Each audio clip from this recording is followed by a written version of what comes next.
Welcome to the JBoy Show, hosted by Jake Crain, the fastest growing sports show in the nation. I'm Coach Hugh Freeze. This is Super Bowl champion Brandon Graham. Hey, this is DJ Shockley, and you're watching. And thanks for watching the JBoy Show. If you want great SEC talk, you have came to the right place, as usual. Thank you for joining us on the JBoy Show. Really appreciate you guys. We got Dr Scc hopping in here. Going to be some great stuff. We're going to dive into the nitty-gritty, cover the whole conference. But first, got to shout out betonline.ag. Head over there today. I'm going to keep saying it. I'm going to keep saying it. I'm going to keep saying it. If you sign up now or you sign up on mobile, you get a 50% sign-up bonus. It's free money, people. It's free money. We've got Major League Baseball. We've got the NBA Finals. Hell, somewhere we've got Quidditch, and they're, playing water polo or something. Any sport that's going on, BetOnline is going to have the action. They're going to play it early. They're going to play the sharps. And like I said, if you go over there now, mobile or website, old school, new school, some technology we didn't even know about yet for you people in the Army and Air Force and Navy, just go to betonline.ag, sign up now, and you get a 50% sign-up bonus. Please head over there today. Now, my monologue is something that's going to be talked about. It's going to continue to be talked about. And it's that Nick Saban has never lost to one of his assistants. And here at the JBoy Show, we are putting a pool together and putting odds together of who will be the first assistant to beat Nick Saban. Now, the greatest question in this, to me, is not even which assistant it's going to be. It's what are the odds? What would you make the odds? Obviously, Kirby Smart would be the leader in the clubhouse.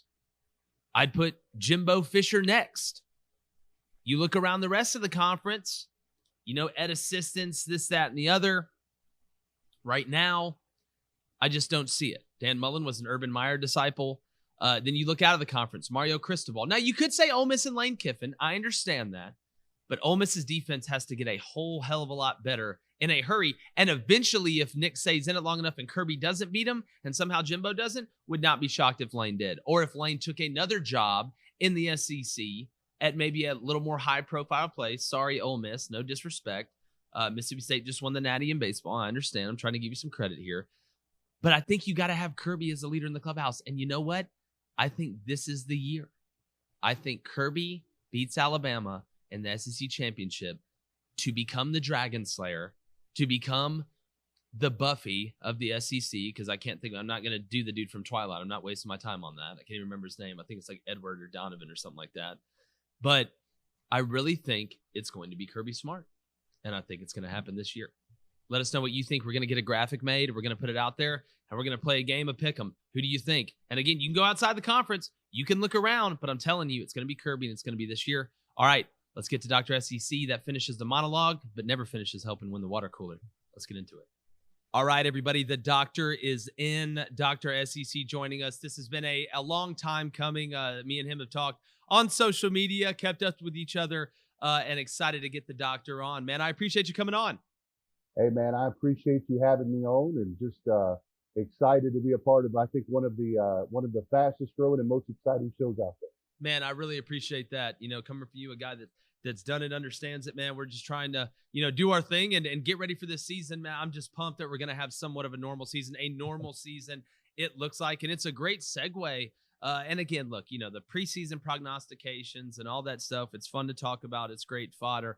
But I do think the league, especially the West, and I'm going to keep, bannering this home, is as deep as it's ever been when you look at the top and the bottom. Alabama, obviously, we know what they have, but there really is not a weak link. I mean, you're not going to Fayetteville anymore, and it's a walk in the park. Right. You're not going to Oxford. You're not going to Starkville. Hell, you're not going to Lexington, and it's a walk in the park anymore. Can you just talk about that a little bit and how deep you think the SEC is, especially on the West side this year? Yeah, absolutely. And I think for me, the difference is we've always had the talent, right? Yeah. These teams have always been. I think the difference is, man, we went out there and they've got some real coaches at some of these programs that normally don't have the top tier coaches. For, Ole Miss and Lane Kiffin, all the way across the board, Mike Leach going to Mississippi State, all the way across the board. The West has really, really good coaching staff. I mean, look at Arkansas. Yeah. You got Sam Pittman there, a new guy, an exciting guy. But what a coaching staff he put together across the board. I mean, offensive coordinator, defensive coordinator, went out and got some of really the best in the business. I mean, and that's why they were so impressive last year.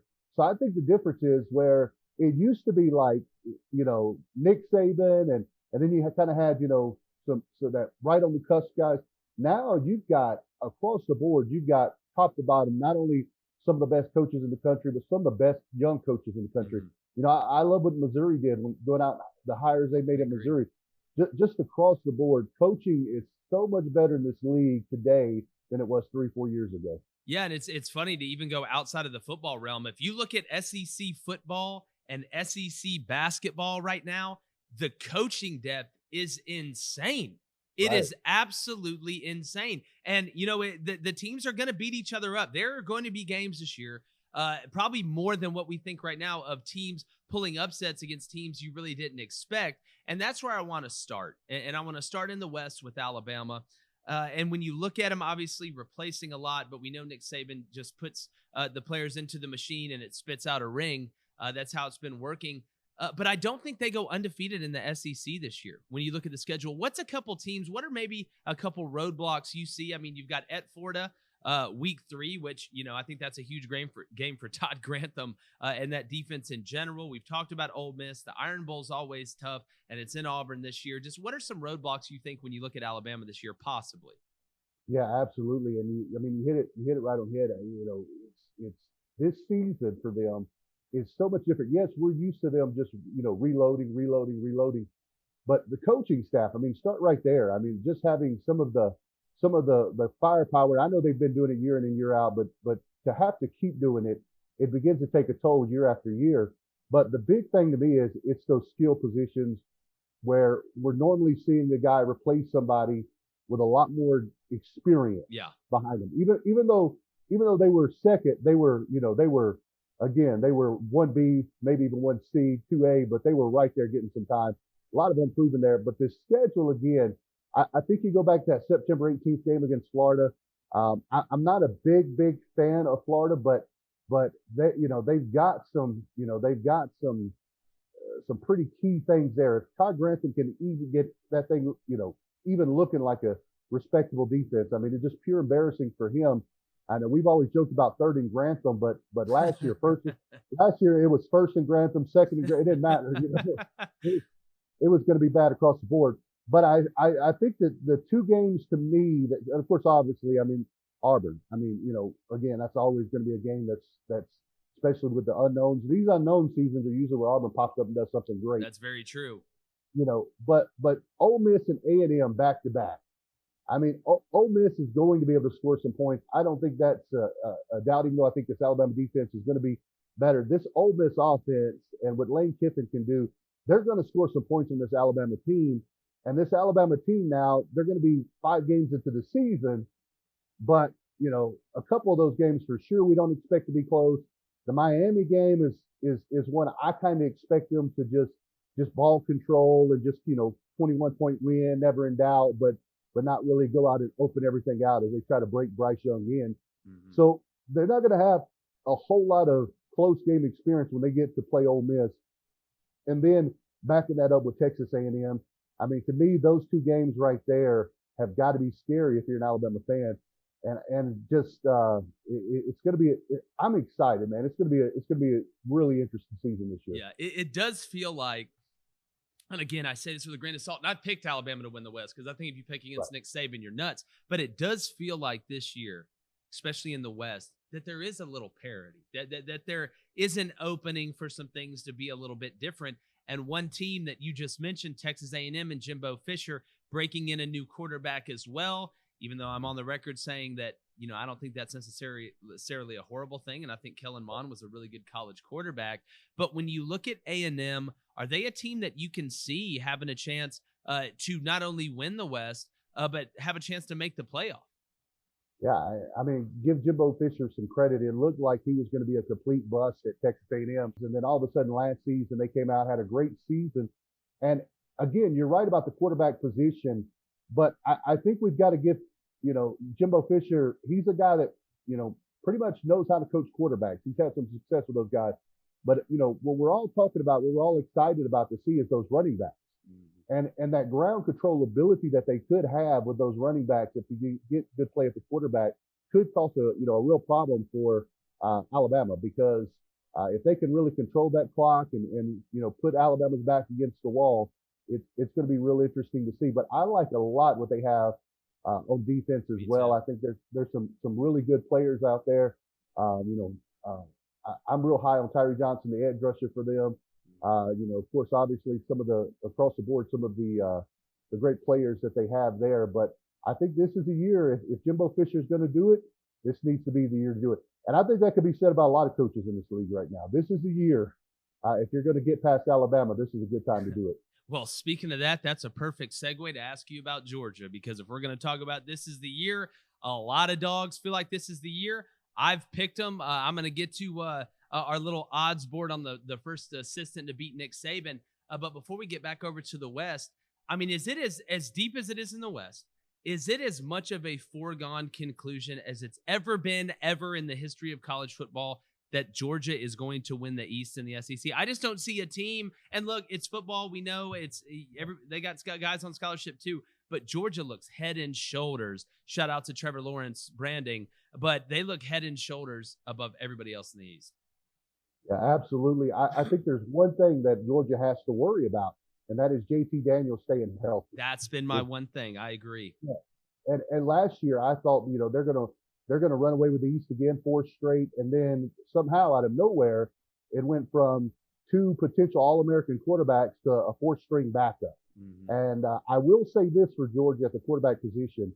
They've got to be a lot more excited at this point. If you watch this spring game, they've got to be a lot more excited about what they have at backup this year than compared to what they had last year. You watch Stetson Bennett go out there during the spring game, and you just saw such a difference from the other quarterbacks that are out there now for Georgia. So I think even though they're not in the situation they were in before, listen, this has to be Kirby Smart's year to have a real shot to win the SEC, beat Alabama, and win a national championship, because they are absolutely stacked on offense. I mean, and what he's been able to do in this transfer portal with JT Daniels and talk about Art Gilbert and some of the guys he's been able to bring in. I mean, they are loaded on offense. And a lot of people are pointing to the defense and they're saying, well, they're replacing so much. But if you watch Georgia closely, they've been rotating 25 guys for the past 3 seasons. Yeah, they rotated them 100 D linemen last year. Right. And that's the thing about it. So these guys have a lot of experience on that defensive side of the football. I think there's some, that secondary. A lot of people are concerned about that secondary. Obviously got a couple great transfers in. I'm not concerned about the secondary because I think they've got some really good experience back there, and I think they've got some really good edge rushers that are gonna really help that secondary get their. Obviously, Clemson's a tough start of the season to do that against, but I'm my biggest question for them isn't the secondary. My biggest question is Coach Luke and his ability to coach this offensive line. Because when they lost Sam Pittman, I mean, they lost to me the best offensive line coach in the game. Yeah, I agree. And I thought Kirby Smart went out and made a home run hire because he brought in Matt Luke, another guy. They have some great minds in that offensive coordinator in that offensive scheming room now, and Matt Luke is one of those guys.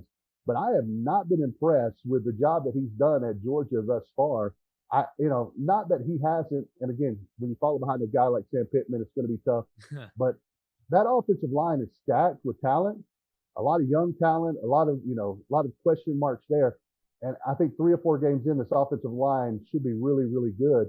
But the reality of it is Matt Luke has to protect, and he has to be able to give JT Daniels a chance to really open up this playbook, because when they open this Todd Monken playbook, I expect a lot of points. And but it's going to come down to them giving JT Daniels time and keeping him healthy, because he's still, they list him at certain stats. He doesn't look. He's still a smaller looking guy. And it seems like every time he went down last year, it took him 3 or 4 extra seconds to get up. So they need to make sure this offensive line, if Matt Luke can have this offensive line gelling like a lot of people think that it will, then this has to be the year for Georgia. Without a doubt, when you look at that roster. And again, they have the bodies. We know they have the talent. They got Amarius Mims is one of the best looking high school prospects I've ever seen coming out, let alone playing tackle. That kid's going to be a top 5 pick if he can stay healthy and stay straight off the field, which I know he will. But no, when I think about it, I think about 2 triangles. And which one would you rather have? We'll get the doctor's diagnosis right here. Would you rather have the triangle of Lane Kiffin, Jeff Lebby, and Matt Corral, or the triangle of Kirby Smart, Todd Monken, and JT Daniels. Those are two pretty good triangles right there, my friend. Right, absolutely. For me, I would have to go with it as long as you've got. I am such a big fan of what Todd Monken did once he had a guy that could throw past 5 yards. And I think he's going to be one of the top 3 or 4 coordinators in the country. And so I think if you take that with the defensive minds, I'm going to go with the Georgia coaching. The thing that's been so impressive, and I don't want to get off too far here, but when Kirby Smart got hired, I was a critic because I said that you're the University of Georgia. You're a top 5 program, top 10 program, wherever you want to place them. You don't have to go get unproven commodities. You get a proven commodity. You're the University of Georgia. And they got Kirby Smart, and man, did he ever prove me wrong. I looked real good that first year, but after that, he proved me wrong. And what he did that was so impressive is that his initial hires were pretty good for a first-time coach. It was the follow-up hires that were really bad. But his ability to put together this coaching staff, and you talk about Todd Monken, you talk about Matt Luke, you talk about a lot of these guys he brought in, but he's also went and got that Alabama mindset, and he got some really good offensive minds in the off-field coaching. He went and got Will Muschamp, a guy that's there now that's going to be helping them on the defensive scheming side off the field. You look at the hire of Cochran at special teams. Yep. Well, they need that guy that helps them finish games. I thought he did a great job at special teams last year. So I think Kirby Smart, I can't take off my hat enough. His ability to see, I made a mistake, especially at offensive coordinator the year before. I made a mistake, but now I'm going to go out and I'm going to really put together a staff. And he's got one of the best in the country right now, not just on field, but off field as well. Yeah, it's like I say, if you're not evolving, you're dissolving. And he's obviously evolved. And I think this year he does trust Monken and JT Daniels enough to really open that thing up, especially on early downs. But speaking of hires, obviously had some new hires across the league. Give me your thoughts on Brian Harsin and Auburn and what you expect year one. Got a huge game week 3 against Penn State. Bo Nix, sponsored by Milo's Tea, hoping to sweeten up the stats a little bit this year. A quarterback that comes back with experience, and there's some talent on that roster. Tank Bigsby, in my opinion, is the best running back in the country. Yeah. Oh, yeah, man. I tell you, Tank Bigsby, he's one of those guys that I've seen a few times in the league. The first moment you saw him, you knew he was special. I mean, he's just a special football player. My question for all, it's one of those things that we're going to look back and we're either going to look really smart or really stupid by our takes on this hire at Auburn. I think it's a good hire, but and again, usually Auburn, when you think they're down, that's when they do their best. But man, they look like they're not going to be very good in the trenches early on in the season, at least. There's a lot that they're going to, I like Bo Nix. I like them more going this year. I think having Mike Bobo there, he knows he knows how to not only develop quarterbacks, he knows how to hide quarterbacks' weaknesses. And I think that's a big thing as Bo Nix continues to grow. And I said this last year, if Bo Nix is ever going to become a great player, they're going to have to get a new coaching staff in there that really, really trains him as a true quarterback. And I think that's going to happen. But when you've got a running back like they have, you've got a quarterback that can make plays with his legs and his arms, you've got a shot. That secondary is going to be really, really good. Mm-hmm. But for me, that offensive line, they're scary if you're an Auburn fan. And that receiving core is very, very bare, though they've got some great young playmakers there. They've done a good job of going in and again, being one of those teams that trying to find players in the off season to mix and match. But it's kind of scary for them because they have a tough run of it. I mean, you got tough week 3 game. You got Georgia. You're in the West as we talked about already. I mean, it could be a pretty rough season, but I think if you could get out of this season with 6 to 7 wins, if you're an Auburn fan, you got to feel pretty good going forward because I think he's going to do a pretty good job there at Auburn University. Yeah, they supplemented that defensive line a little bit in the portal, but the big question is the offensive line, and it's at the tackle position. And again, right. I'm a firm believer in 2 things can be true at once. Bo Nix needs to clean up what he's doing at quarterback and throwing off platform and doing all that stuff. But the offensive line can struggle as well. You know, a lot of people like to narrow it down to one or two, and those things actually go together. Then you mix that with a young wide receiver core that's unproven, even though I think Javarius Johnson may end up being all SEC before it's done, and Demetrius Robertson's going to end up at Auburn, Georgia wide receiver transfer as well. No, it's going to be interesting. And when you look at that, let me ask you this, Doctor, as we wind down here with Dr. SEC. When you look at that Auburn-Penn State game, you look at the Georgia-Clemson game, you look at the Alabama-Miami game, and then we got Texas and Arkansas week 2. You know, there's some damn good games early. Give me your early thoughts on Auburn-Penn State. I want to just kind of go down these in a row, if you don't mind.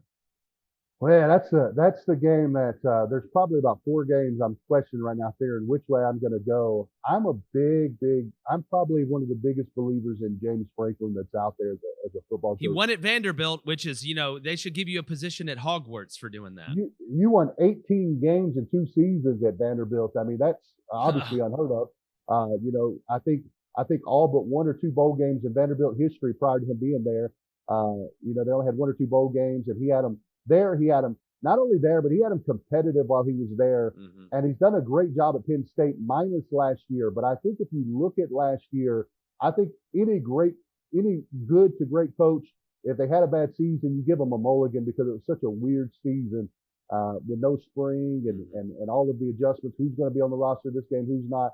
So I'm a big believer in James Franklin.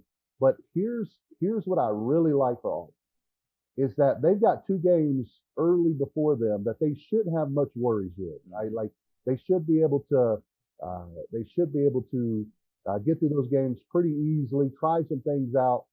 But one thing about Mike Bobo, you give him a couple weeks, if this defense for Auburn and can just, if they can keep Penn State under 28 points, they win this ball game. But it's going to come down if they can stop them, because I know the things that he's going to do with Big O Tank is going to be unbelievable because I've seen him do it with one running back after another, running game, passing game, misdirection. He's going to have a huge season. Bo Nix's ability to get first downs with his legs, I think he's going to grow as a quarterback. I think he's doing that right now in the off season. I think you know, and you mentioned one guy who I'm a big fan of. He just wasn't a good fit at Georgia, and that's Demetrius Robertson. And the reason he wasn't a good fit because they put so much emphasis on those wide receivers blocking on the edge over his time there. And he's just not a big guy, but man, he's a great playmaker. Every time they brought him in, he made a play, and then you wouldn't see him for 2 or 3 quarters. So Demetrius Robertson at Auburn with what they have, I expect a big year out of him. You know, I think he gets back up to that 700, 800, 900 yard mark. And if he does that, and he can do that early, then I think they can upset Penn State. Yeah, and you know, I'm going to make a prediction right here because I think Harsin and Bobo are smart enough not to run a trick play on the first play against Penn State. You never run a trick play on the first play. That's when as a defensive guy, we're always screaming out on the first play, watch for the trick play. If you run a trick play on the second play, or if you're witch enough to run it on the third play, that's when you really hit somebody. I think we may see either a flea flicker or a reverse pass back to Bo Nix. My spidey senses are tingling on that one because you're right. When you play Akron and then Alabama State, you know, and no offense, but you don't have to put a ton on tape. Right. So, you know, you can be almost spring game vanilla and be able to get out of that. Then that third game, you know, you start bringing the wand out a little bit and dropping the Patronus spells on them left and right. So I think that's going to be interesting as well, especially early. Let me ask you too, Doctor, about what could be the best game of the year. It really could be. We could see the best game of the year week 1, and that's Georgia and Clemson in Charlotte, which is more of a home game for Clemson than it is Georgia. I'm not a big fan of neutral site early games. I think that's why you play bowl games. But when you look at this game, Georgia right now, plus 3.5. I'll take the free money. Hell, I'll bet the money line. How do you feel about Georgia Clemson? You know, one big thing that if you're looking at this Clemson team, one thing that's really scary about them is they have 9 of 11 defensive starters coming back. Mm-hmm. And the last time that happened was when they had 8 come back, and that was the last time they won a national championship. Defense is going to be very, very, very good. That matchup in the trenches on both sides of the football is going to be it's going to be one of those games. I think in the trenches, we're going to turn back and just watch the trenches the next day, just to watch again the show that's going to be down there, the matchup that's going to be down there between those guys. But they've only got about 40% of their offense coming back. And so with what Georgia has, and I know that Clemson's has got a great offense. We know that they've got great playmakers on offense. They're going to score some points. But the ability for Georgia, who are you going to stop? Like, if you stop the running backs, they've got some great receivers and two great tight ends. I mean, two elite tight ends. I mean, who are you going to stop? And in those big games when you need a play and you need that fourth down play, the tight ends they've got, the running backs they got. Listen, I don't think this running back for Georgia is as good as we're used to. Because, I mean, how can you get used to seeing Todd Gurley and Nick Chubb and Sony Michel and Keith Marsh and all those guys? But there's a lot of talent back there. And so I think Georgia pulls this one off at the end. I do think I've never, in my 10 years, I've never picked Georgia to win the SEC. I did pick them in the game against, in the game against Auburn, I picked them, the last SEC championship, but I've never picked them. But this year, I think Georgia not only wins the SEC, but I think they win the national championship. And they'll learn a lot about themselves that first game and what they need to adjust on. I mean, that's a great kind of great starting point to teaching, if you will. But man, it's a tough one. But again, after that, it's a pretty good run. Pretty good run from them. Yeah. UAB, South Carolina, Vanderbilt, Arkansas. Obviously, Auburn game's now moved up. I mean, they've got a pretty favorable schedule to really grow after that Clemson game. But I do think they pull out by about I'm picking them 34-31 at this point. Wow. Yeah, I agree with you. I got them winning the SEC and win the national championship. Kirby Smart being the first assistant to beat Nick Saban. Dr. SCC, we got to do this again, man. It's been too long since we had the first one. Tell everybody where they can find your content. And I know we're going to be bouncing back and forth here shortly as well. Yeah, absolutely, man. I'm looking forward to having you on my show in a couple of weeks. We have, again, you can hear us on the radio, but we're really trying to push next Tuesday. We're doing a relaunch of the Dr. Scc TV Network. You can get that on Roku TV, Apple TV, Amazon TV, Google TV. If you've got a smart TV, you can get the Dr. Scc TV Network, and we're doing a huge relaunch. We're excited about it. We've got over 200,000 subscribers, for the Dr. Scc Network. But the content we're getting ready to add, we're really excited about it. Of course, I can also find us at Twitter at DRSEC, and then we're also, the same day that we're relaunching the TV network, we're also relaunching the website secradio.live. Nice, man. Nice little prestige worldwide action going on over there, man. And no, I'm really looking forward to hopping on there. And this is something we're going to do throughout the season as well and keep up with and see if we look smart or if we look stupid. But I really appreciate you joining us, man. And we'll do it again soon. Hey, one thing I've learned is the things that make you look smart, everybody will forget about. The one or two dumb comments you make, you'll hear for the next 5 years. Yeah, it's like I used to tell everybody, I coach the secondary and the special team, so if something goes wrong, it's probably my fault. So that's how we do it. But no, man, I appreciate it. We appreciate you guys at home. Subscribe, YouTube, Apple Podcasts, Spotify. Go to the JBoyShow.com. Grab some of that merch. It's nicely priced. It's nicely worn. It's nicely done. It's been another edition of the JBoy Show with Dr. SCC, and we are gone. The JBoy Show is produced by David Cohn, Technical Director Dave Hammock, Creative Director David Culbertson, Audio Engineer Feyzan Shareef, Production Assistants Blaine Crain and Kyle Orr, Executive Producers Jake Crain, Vince Thompson, Steve Chamberlain, and David Cohn. Please subscribe to our YouTube channel and visit our website, thejboyshow.com, for updates regarding our newest apparel and merch designs. Win the water cooler with the JBoy Show.